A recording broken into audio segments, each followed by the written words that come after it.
Bangunan tusuk sate ini nyaman atau tidaknya itu tergantung dari itu pasti kalau ngelihat bougainville itu langsung wah nggak boleh ada di situ tuh, harus cabut, jangan ada di sana gitu. Apalagi di rumah tuh, aduh enggak banget. Halo, selamat datang di konten terbaru kami. Ini adalah mitos dan logos seputar arsitektur. Kita akan bahas tentang hal-hal yang berseliweran yang diketahui oleh awam yang kadang-kadang mungkin bisa jadi benar atau enggak di dunia arsitektur. Apakah rumah, bangunan, atau apapun, kita akan bahas semuanya di sini. Tapi sudut pandangnya hanya dari sudut pandang technical arsitektur. Oke, yuk sekarang kita akan mulai mitos dan logos seputar arsitektur. Pertanyaan nomor 1, monggo. Rumah tusuk sate dan rumah hook bisa membawa sial bagi penghuninya. Oke, bangunan tusuk sate ya.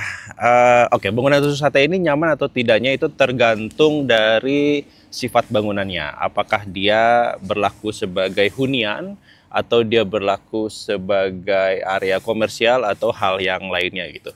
Kalau untuk jadi rumah memang bangunan tusuk sate ini agak sulit gitu ya, agak kurang nyaman sebenarnya, karena hal yang paling dekat aja, paling gampang untuk menjelaskan ini adalah bayangin misalnya pada saat malam kamu lagi bersantai di ruangan dan ruangannya itu tuh menghadap ke area luar.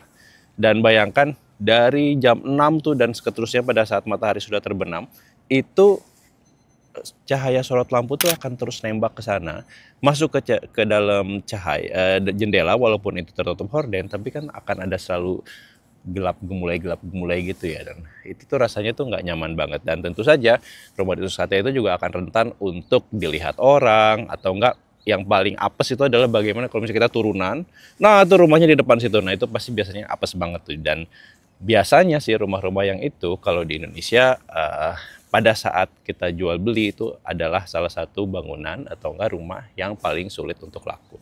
Jadi kalau untuk sifatnya itu menjadi tempat hunian, memang rumah tusuk sate itu agak apes.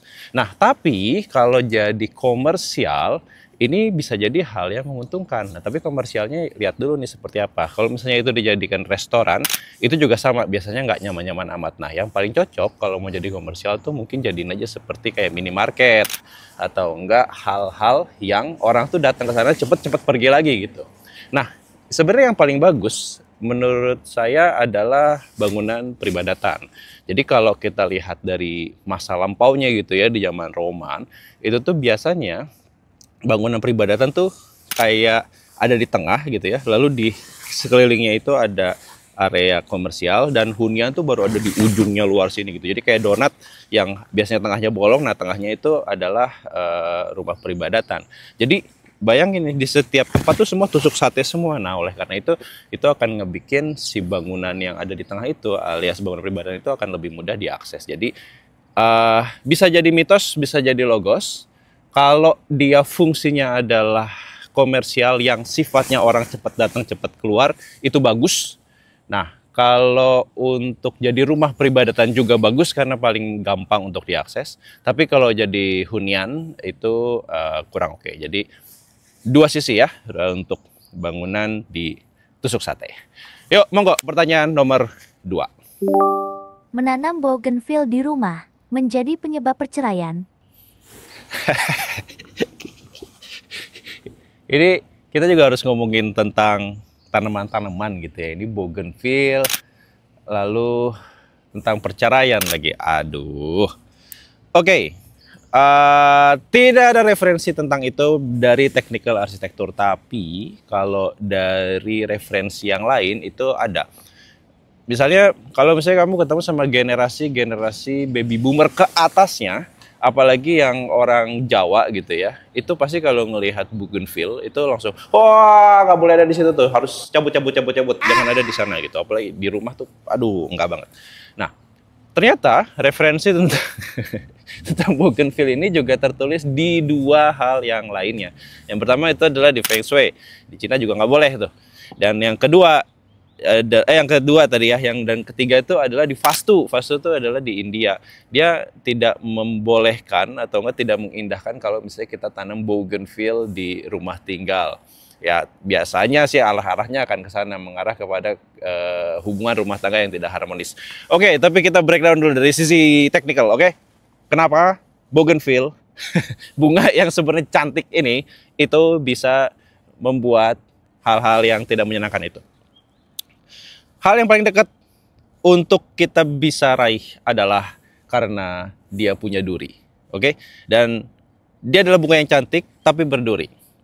Jadi mungkin ya, ini mah mungkin aja. Kalau misalnya ada si bapak nih ya, pulang dari kantor dan dia lagi bawa masalah pusing-pusing begitu dan tensinya lagi tinggi, lalu dia di rumah jalan gitu ya di halamannya ngelewatin garasi, lalu dia kecolek gitu sama si bunga bougainville dan sakit, itu akan ngebikin dianya pengen marah-marah. Dan tentu saja siapa samsak paling empuk yang akan dia kerahkan pertama, yaitu adalah istrinya.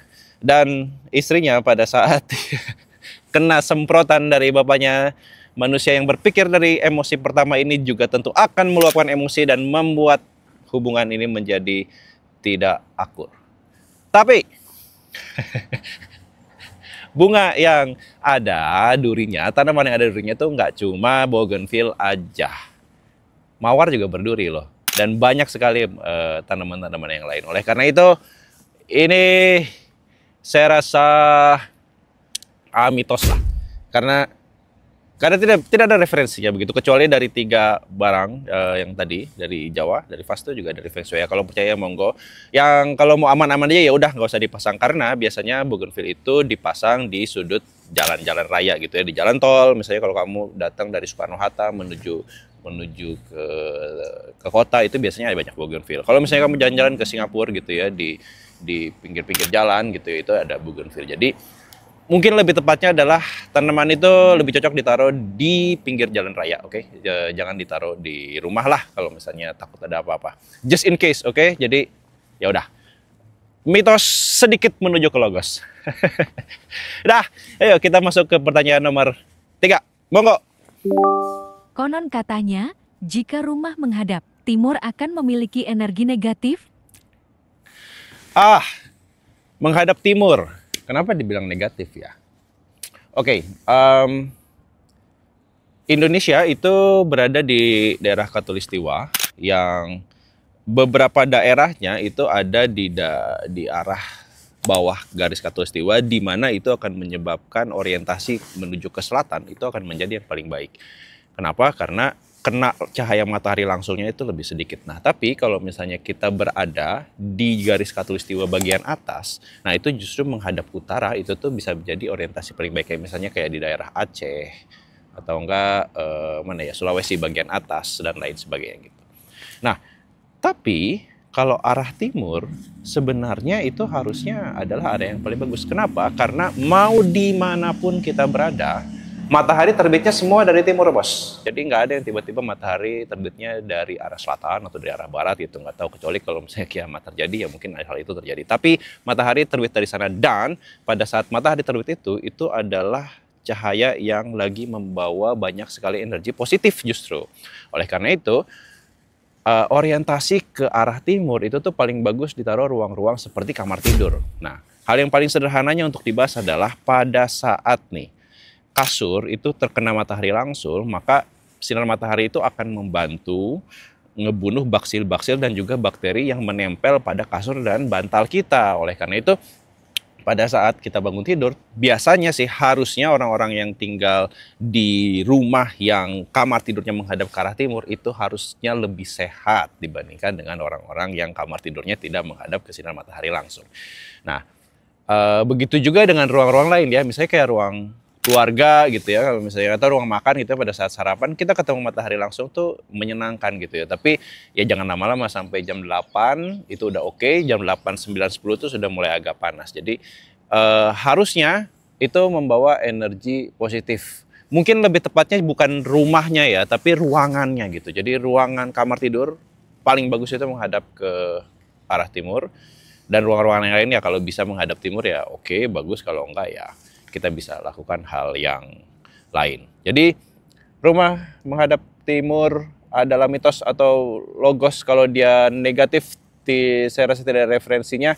Tapi paling bagus justru harusnya rumah menghadap timur, atau enggak area ruangan yang menghadap timur adalah area yang bagus.